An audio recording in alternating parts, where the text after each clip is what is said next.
Hey everyone, welcome to this unbelievably awesome interview episode of Electronic Cafe. Mark and I have just had the amazing good fortune to talk to two of our favourite heroes again, Mr. Vince Clarke and Neil Arthur, talking about their new album Doublespeak, which is out on the 29th of May. Again, just amazing that we're getting to talk to these legends, right? You know, we used to see those guys back in the day. Like we always used to see Blancmange supporting Depeche Mode back in the day. So when we heard the news that they were bringing out an album together after 40 odd years of knowing each other and being friends, we just thought, wow, this is amazing. And that with Benge as well, which is... And with Benge as well. I mean, obviously he's like a maestro when it comes to like synthesizers and working on electronic music. So the mixing part of that album is amazing. And yeah, I mean, again, it's Neil Arthur and Vince Clarke. We're lucky boys. Yeah, we are, mate. We are. But yeah, I mean, second time for Vince and third time for Neil, and long may it continue. Yeah, shall we show our lovely Electronic Cafe people the conversation we just had with those two amazing guys? Indeed. Everybody, have a look at our chat on the Electronic Cafe with Neil Arthur and Vince Clarke, also known as Doublespeak. So out of the 11 songs, what is your personal favourite? I'm trying to think of the songs, that the titles. I can't remember them now.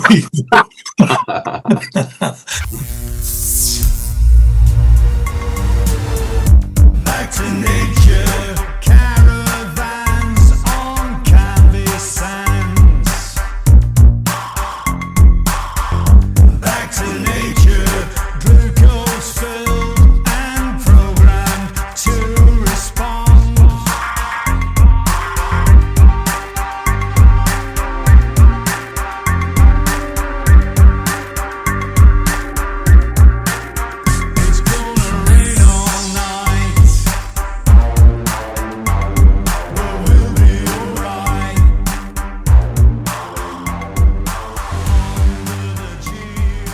Hey everyone, welcome to another, and this really is an amazing interview episode of the Electronic Cafe. We have two of our favourite legends back on the show, Vince Clarke and Neil Arthur. Guys, welcome back to the Electronic Cafe. We're so honoured to have you back on the show. Third time for you, Neil, and second time for you, Vince. Talking about your new project, Doublespeak. Welcome. It's great to have you both here. Good morning. Good morning, good evening, Neil. Can I ask Neil? Can I ask you a quick? Start with you, mate. So, album's out on the 29th. I mean, I know from conversations we have, you guys go way back, and you know we used to see Depeche and Blancmange back in the day together. You've obviously stayed in touch. So, when did the light bulb moment go to make this album? Around 2017. Oh wow! As I recall, so. Yeah, we had a exchange of messages about that, and one of us, you know, kind of say, well, I think I said, let's write, maybe try and exchange two files and see whether we can write a couple of songs. But there was no real plan as such. Right. It was, I think, the starting point was maybe we would try a cover of some description. And 9 years later, here we are. Yeah. But going right back, I mean, you guys were on the Some Bizarre album in '81 when you was, you know, in your infancy before you were signed, and you know you've known each other for 40 odd years. I mean, Andy said that we saw Depeche Mode with Blancmange supporting and everything. Was there always talk about trying to do something, work together over the years, or was 2017 the catalyst and it decided from then? Well, we did try a couple of projects right before that, but things just didn't really pan out. And when Neil suggested that we might try to do some covers, I don't think either of us ever really thought that it would end up as a record. You know, it was just it wasn't an experiment, but I think because it took so long. And we, I mean, I myself never saw the ending point. I just thought that we'd be doing it forever, But it did. I mean, the record, one of the record labels got interested in releasing it, and when that happened, that was for me when it actually was going to be a thing that you could go and buy and download. So I make a brand new life, fashion and a brand new strife. And when I hear the doorbell ring, I can never let them into me.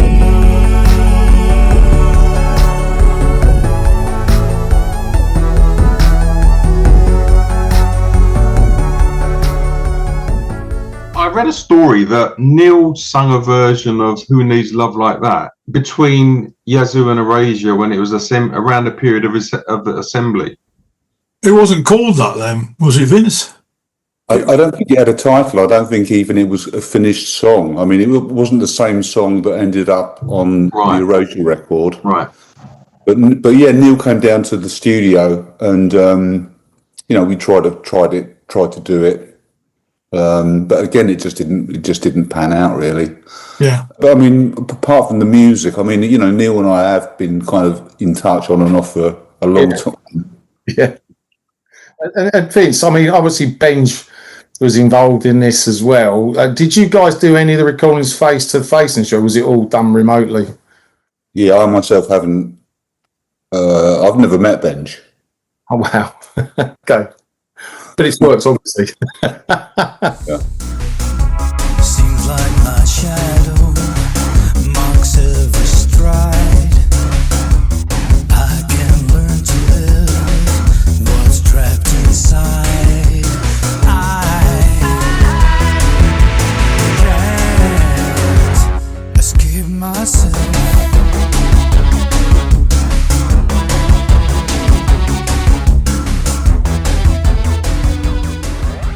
Neil, I'm guessing I think you mentioned earlier you were doing summaries with Benge down in his studio, is that right? Yes. So what would happen initially? Vince and I had a chat about what songs we might do, and Vince would send some ideas, sketches over, and vice versa. I would send some ideas to him, and we'd exchange like that. And then when Benge got involved, I'd already been working with Benge on fader projects, and of course the Blancmange. He's done about 7. I don't know how many Blancmange albums, but 7 Blancmange albums at least. I started going down there to work with him, and we'd start putting some amazing synth sounds down, so maybe exchanging some of the stuff that I'd left as VSTs, which certainly served a purpose at that point when we were sketching stuff out, but then transfer those parts, re-record those parts, kind of using analog stuff, what have you. And the Doublespeak album is a covers album, but it avoids the pitfalls of the usual covers album because you've reinterpreted the songs, you stripped them down and rebuilt the songs up and perhaps added new parts and things like that. Well, it was just, backwards and forwards with suggestions. I think the important thing was not the suggestions of the songs. It was just the fact that the three of us decided that those are the ones we'll finish off. And then it was what happened once we'd decided on those songs. And, I had a slightly different way into the songs than because I was going to sing them. But Vince and Benge had a slightly different way into them. It might be better for Vince to explain. Vince. Well, I mean, it was. A lot of the songs that Neil sent, I didn't know, and I didn't even know the artists, so. That's for me is what made it interesting because there weren't any sort of expectations. A lot of times I've done it myself. I mean, you do a cover, but you do a cover of a song that you really like. Yeah. And then afterwards you reflect, you think, well, why did I do that? It's already really good. That's why I really liked it. Yeah. But in this instance, it was, there were songs that I didn't know that they were very minimal already. Very raw sounding and brand new to me. So then I'd found it easier to find parts and to build tracks up and make arrangements. Yeah, that was going to be one of my questions. It's really amazing you didn't really know those songs that well, and you kind of put a fresh slant on them. I can't wait to hear the album. Really can't. So I made my mind up, I must live my life alone. Though it's not the easy way, guess I've always known. I say goodbye to love. There are no tomorrows in this hard life. If you allow me to go nerdy a little bit, and I'll address this to Vince. Neil touched on it earlier. I mean, you've only used analog synths on this, haven't you? And on your Sounds of Silence album, you disciplined yourself. You only used Eurorack on that album. What synths did you use on this, and like, why did you make that choice? I used all kinds of things. I mean, do you want me to do a list? Yeah, I mean, yeah. Oh, he's such a nerd. It'll just make me envious, but well, I used Pro 1, ARP 26, Syrinx, MS-20, Oberheim Expander, System 700, System 100M, Surge. It looks like everybody's fallen asleep. No, we're not. No, I'm thoroughly pissed off now. But yeah, I mean, I've got, I'm lucky enough to have quite a big collection of synthesizers, and also Benge has as well. But Benge has got more than me. Wow, really? Yeah. Reason to cry. We put on a lovely show, but that's all. I had to go. Smoke and mirrors, special effects, a little fear, a little sex. I know you've covered 11 songs, and it sounds like, correct me if I'm wrong, it sounds like you guys all had an equal kind of say in it all. But I mean, I love the fact you got like Fag Gadget to ABBA to, I can't wait to hear this David Essex. I'm really intrigued to hear some of this stuff with our wonderful Neil Arthur singing it. It's going to be brilliant. But I'm guessing, who was the master curator? I'm guessing, correct me if I'm wrong, was it Neil because he was singing them, or was it just a joint decision about what songs went down? I think Neil had the final word. Well, actually, Benge had the final word. But as Neil said, I mean, he's got to sing them, and I have the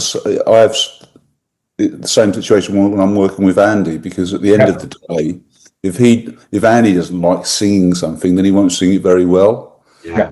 So I'm fine with that. I'm fine with Neil making those decisions. Did you just have the 11 songs, or did you record more? And there's a few kicking around. We had 111, and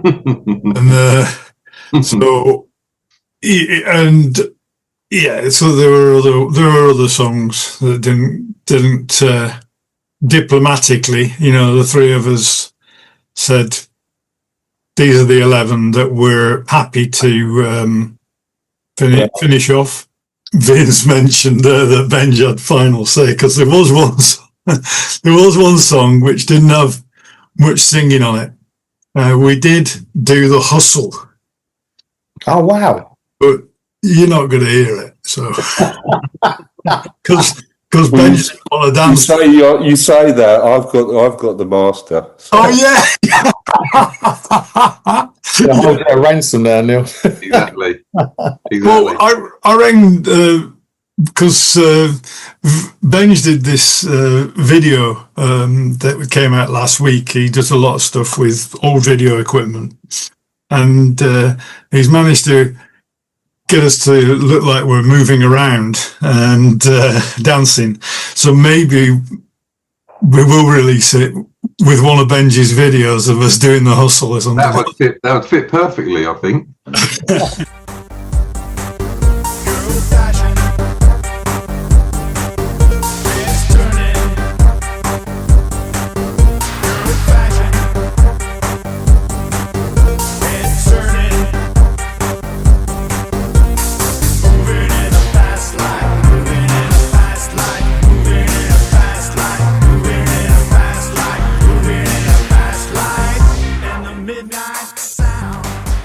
Neil, you may remember when we spoke to you a couple of years ago, you told us the story where you and Vince were on holiday and you had the ABBA cassette, and it was fundamental in you choosing the day before you came with Blancmange. And then later years, Vince, you did the ABBA-esque EP with Erasure. And there's an ABBA track on this album, The Visitor. We're lucky enough to talk to a lot of people like you guys, and it's amazing how often ABBA gets mentioned as being an influence and brilliant songwriting. I mean, is there an abundance of ABBA songs that you're itching to cover? I think I've had it with ABBA. To be honest, you know, I mean, I'm a big fan. I mean, like you say, amazing songwriters, amazing vocals, amazing arrangements, but been there, done that. I agree. You know, I'm not by any means ABBA out, but I adore ABBA. I love their stuff. I didn't suggest doing an ABBA song. It was actually my manager, who also manages Benge. I checked this. I looked on some emails, and on the thread, it was Steve who said, "Why don't you think about, doing another ABBA one?" So obviously Vince and I must have had a chat about it, or an email exchange, and I think, Vince, you suggested The Visitors. Am I correct with that? I think so, yeah. I mean, Great song. It's a great song, and it's kind of, it was on the very last ABBA album.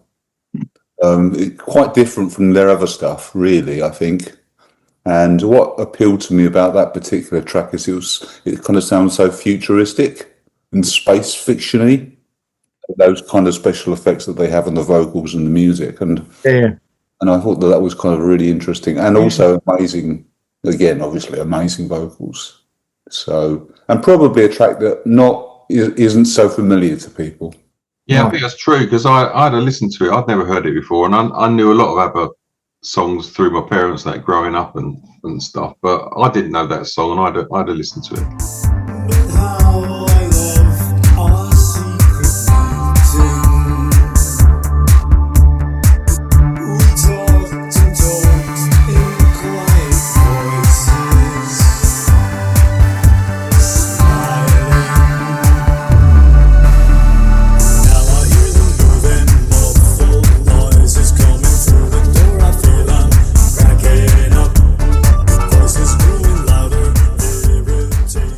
Vince, I know you've already said, like, it's great you didn't know some of those songs that well, but I'm guessing now you're acquainted. I just think, is there going to be a potential Doublespeak 2, or is that it?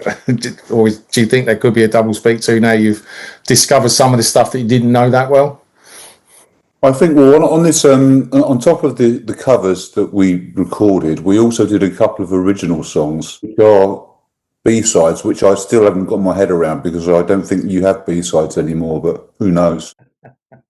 Anyway, but that was some original writing done, and I really, really enjoyed that process, working with Neil and Benge. I would definitely be up for doing some original material. Yeah, we'd be up for that. In a double-speak, in a triple-speak. Yeah. yeah.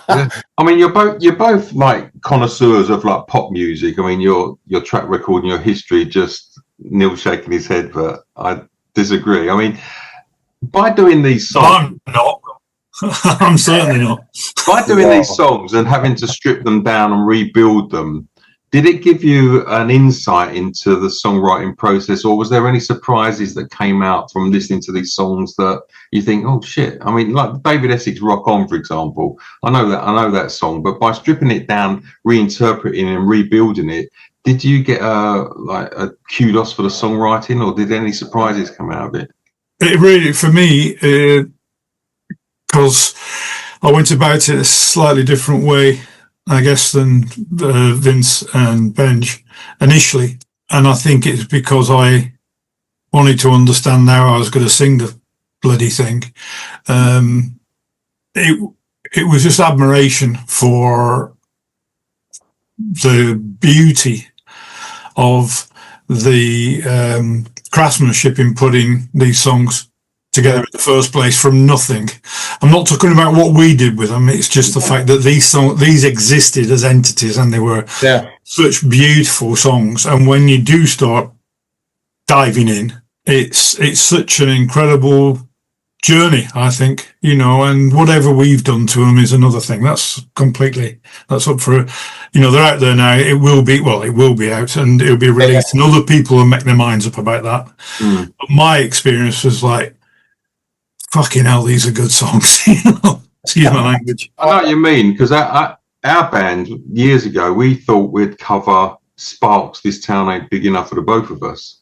Oh yeah, which on a level you just think it's a great pop song, but when you actually break it down and you actually try and learn it, you think, shit, this is. And I realised I couldn't sing that falsetto. No, but you get appreciation for the song, don't you? You break it down, and you think, oh shit, this is amazing. I could do a Lee Marvin version of that. Maybe we should think about that a bit. I need to get a helium canister for me to do it. This town ain't big enough. That was my take on trying to understand these songs. You end up on a different. Once you've gone through that stage, it becomes something completely different, because I think, as Vince mentioned earlier, what happens is, because Vince and Benge didn't know some of the songs, their interpretations of them take you on a different journey. And of course, you react because you're part of the team, so you react, and then they react again, and it's to what you've done. It's a really beautiful chain reaction on a journey to getting something complete. Through cupped hands round a tin can, I pretend to hold you to my breast and find that you're waiting from the back roads by the rivers of my memory, ever smiling, ever gentle on my mind. On my mind.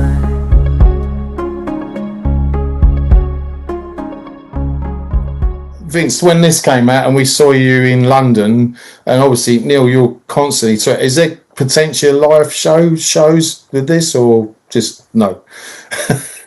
I know. Clear answer. No, unfortunately not. I mean, unless Benge and Neil moved to San Diego, of course, and then we'd do a residency here. I'd love to. I think that's a great idea, and me and Mark would love to fly over and see that.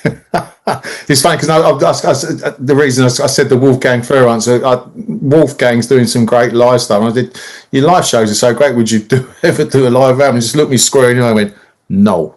So, okay, I'm not going to argue with Mr. Fleur. I'm going to put you on the spot. Okay, so out of the 11 songs, what is your personal favourite? I'm trying to think of the songs, the titles. I can't remember. I was just about to grab. I don't know whether I've got them written down anywhere. Oh shit! I think I really like Rock On.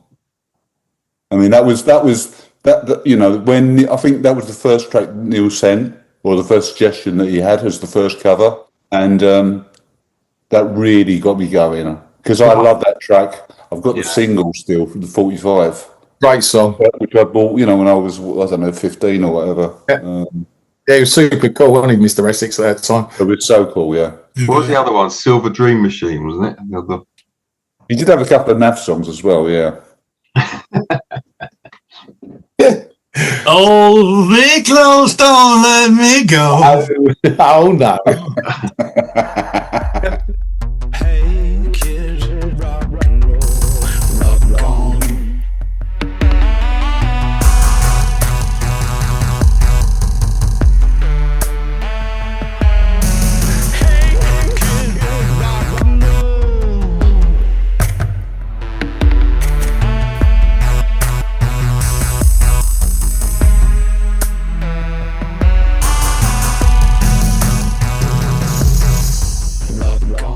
Neil, you're not going to.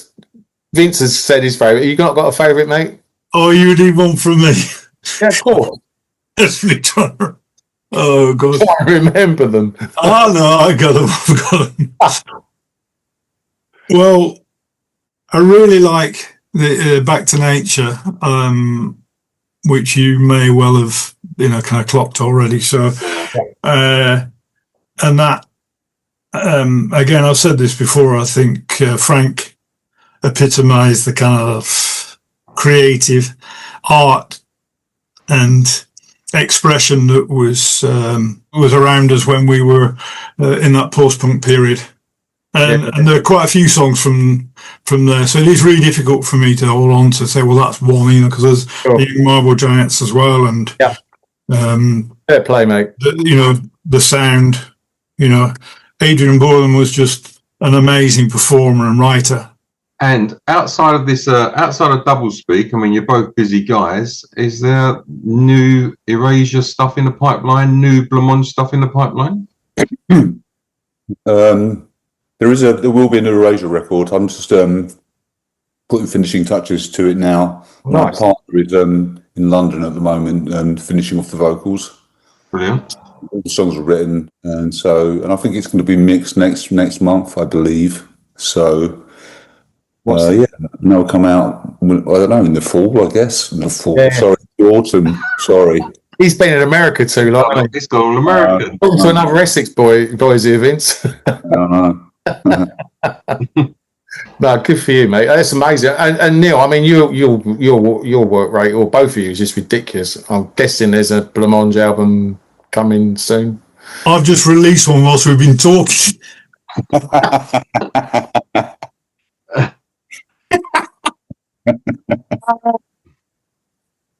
No,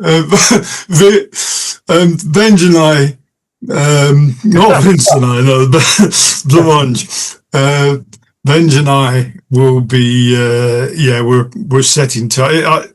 It's kind of way down the line. So Blancmange album, it's like 2 actually, and there's a Fader album, Fader 4. Awesome. Are you going to be fighting who gets the hustle to put onto their album? Nope. But I will. Brilliant stuff, guys. Vince has already got it, hasn't he? So. Yeah, he's got it, mate. He's he releases it when he wants.